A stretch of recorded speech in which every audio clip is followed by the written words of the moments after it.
Hey guys, here's the difference between snow tires, the new all-weather tires, and of course the classic all-season tires. Now all three of these cars have tires that are rated as mud and snow tires, and yet the tires are very different. You would think they'd all work in the snow and in the summer, but they don't.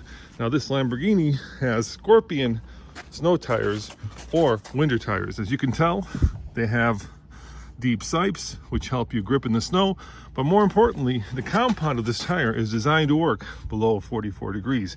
As you can tell here, it's mud and snow rated, but more importantly, it has the snowflake, which means that the tire actually works in the snow. Now the upside to a snow tire is that it is really good on snow and ice.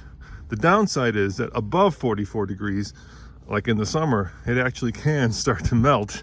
And I've had that happen on a Volvo. So you don't want to keep these on above 44 degrees, or if you live here in Colorado in the summer. Now these are kind of a new all-weather tire. These are the Michelin Cross Climate. As you can tell, they are also mud and snow rated. And more importantly, they also have the snowflake.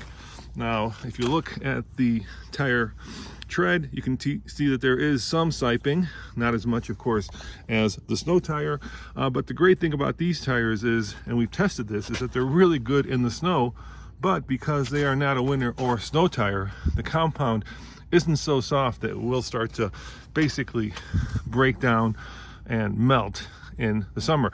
Now what I mean by melt is I had them on a Volvo V70R. It was cold here in Colorado. I drove up actually to Coeur d'Alene to pick up my wife, and along the highway it started to get warm, and next thing I knew I had a blowout, and I had driven the tires in, well, I think it was like 60 degrees, and what had happened was basically the tread had melted off, gone down to the steel belt, and the tire blew. These of course are the traditional mud and snow all seasons.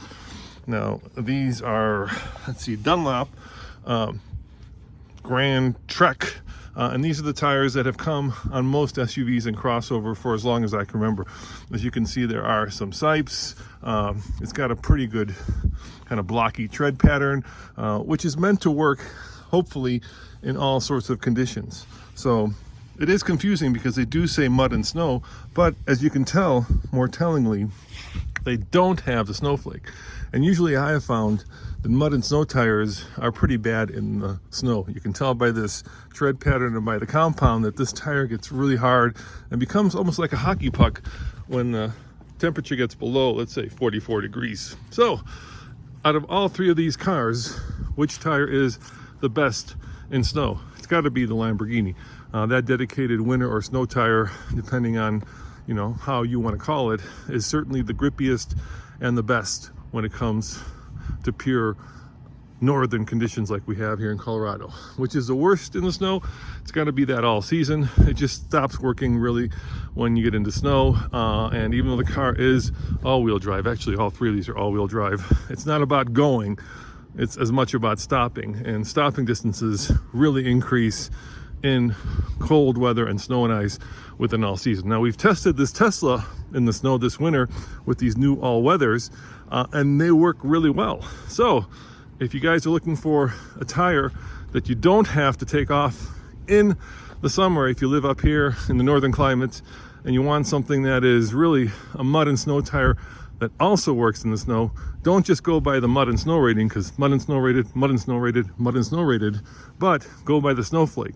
And the only one that really does that all year round is the new all-weather tire. So it's pretty cool. The technology is getting better, and at the end of the day, great when it's cold and when it's snowy.